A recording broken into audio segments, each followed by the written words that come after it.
अनिल के मुंह से सच्चाई सुनते ही ईसा का गुस्सा पहुंचा 7वीं आसमान पर और गुस्से में वो अपने ही पापा गुलाब सिंह को जोरदार चांटा मार देती है। भले ही ईसा पहले से ये चीज जानती थी कि उसके पापा अपने मकसद को पूरा करने के लिए किसी भी हद तक जा सकते हैं, लेकिन वो इस हद तक गिर जाएंगे ये उसने कभी नहीं सोचा था कि अपना मकसद पूरा करने के लिए वो रिया की इज्जत को दांव पर लगा देंगे। ये सुनते ही ईसा के पैरों तले जमीन खिसक जाती है। ईसा को समझ में नहीं आता कि आखिरकार ऐसा कैसे कर सकते हैं। या जी हाँ दोस्तों, दंगल टीवी के मोस्ट पॉपुलर टीवी सीरियल पति ब्रह्मचारी की कहानी में हमें काफी इंटरेस्टिंग मोड़ देखने को मिलने वाला है। कहानी की शुरुआत उस पल से होती है, अरविंद जी ये सोचकर खुद को तसल्ली दे रहे होते हैं, खुद को समझा रहे होते हैं कि अब ईसा और सूरज चाहे जितनी कोशिश कर ले लेकिन बाइक उनके हाथ कभी नहीं लगेगी। अरविंद जी मन ही मन काफी ज्यादा खुश हो रहे होते हैं लेकिन और सोचते हैं कि सब कुछ मेरे हाथ में है, बाइक तो इन लोगों के हाथ लगने वाली नहीं। लेकिन सूरज की नजर उन दो लड़कों पर अचानक से पड़ जाती है जिन्हें अरविंद जी ने बाइक ठिकाने लगाने के लिए पैसे दिए थे।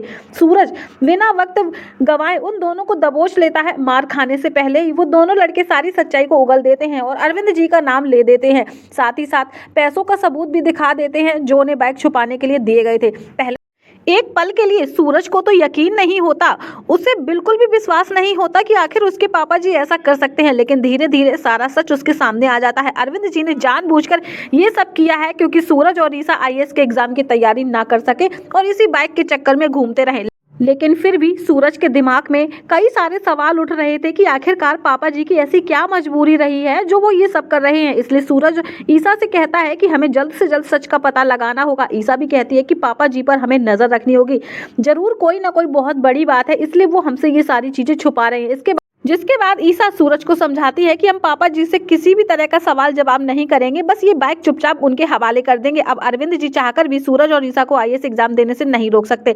देखा जाए तो अरविंद जी जो कि अंदर ही अंदर काफी ज्यादा टूट जाते हैं, दोनों को आईएएस की तैयारी करने की वजह से उन्होंने कई सारी कोशिशें की, खुद की बाइक चोरी की और उसके बावजूद भी उनकी ये जो चाल थी वो नाकामयाब हुई, वो इस चीज में सफल नहीं हुए। आखिरकार ईसा और सूरज ने उनकी बाइक उन्हें दे ही दी। तो वहीं अरविंद जी ये सोच सोचकर काफी ज्यादा परेशान हो रहे हैं कि अब मैं क्या करूं, ना तो सूरज मेरी बात मान रहा है और ना ही ईसा। मैं तो अपनी बेटी ईसा को घर से बाहर तक निकाल चुका हूं, फिर भी ये दोनों रुकने का नाम ही नहीं ले रहे। उन्हें बहुत ज्यादा डर लगने लगता है कि अगर अनिल को ये बात पता चल गई तो वो रिया के साथ कुछ भी कर सकता है। और इसी टेंशन में अचानक अरविंद जी के फोन पर एक कॉल आती है। सूरज को पहले ही शक होता है कि कुछ भी हो, कोई ना कोई तो बात है, कोई तीसरा शख्स है जो पापा जी को धमकी दे रहा है, पापा जी को फोन कर रहा है, जरूर वही इन सब के पीछे। इसलिए अरविंद जी के फोन उठाने से पहले ही सूरज फोन उठा लेता है और स्क्रीन पर किसी और का नंबर नहीं बल्कि अनिल का नाम देखकर सूरज के पैरों तले जमीन खिसक जाती है। उसे सारी सच्चाई समझ में आ जाती है, पापा जी को ब्लैकमेल किया जा रहा है। जैसे ही सूरज फोन उठाता है उधर से अनिल की आवाज आती है, अरे अरविंद, तू कह रहा था कि सूरज को बाइक नहीं मिलेगी, फिर वो बाइक कैसे मिल गई? और अब सिर्फ 2 दिन का वक्त बचा है और 2 दिन बाद वो और ईसा एग्जाम देने जा रहे हैं। याद रख, अगर सूरज ने एग्जाम दिया तो रिया की इज्जत बचाने वाला कोई नहीं होगा। ये सुनकर सूरज का चेहरा गुस्से में लाल पड़ जाता है। सूरज भारी आवाज में अनिल को जवाब देता है कि मेरी बहन रिया की हिफाजत मेरी जिम्मेदारी है, मेरे होते हुए उसकी इज्जत पर आंच नहीं आ सकती और कोई भी उसे हाथ नहीं लगा सकता। तेरा गेम खत्म अनिल, अब तुझे मुझसे कोई नहीं बचा सकता। सूरज की आवाज सुनते ही अनिल के पैर कांपने लगते हैं, उसका दिल जोर जोर से धड़कने लगता है, चेहरे पर पसीना टपकने लगता है और बहुत ज्यादा घबराहट हो जाती है। वो घबरा कर फोन बंद कर देता है। तो वहीं सूरज बंटी को फोन करके अनिल को ढूंढने का काम लगा देता है। जैसे ही अनिल मिलता है सूरज उसे वहीं पर पकड़ लेता है और गुस्से में इतनी बुरी तरीके से उसकी पिटाई करता है कि अनिल टूट जाता है। अपनी जान बचाने के लिए अनिल खुद ही गुलाब सिंह का नाम बोल देता है।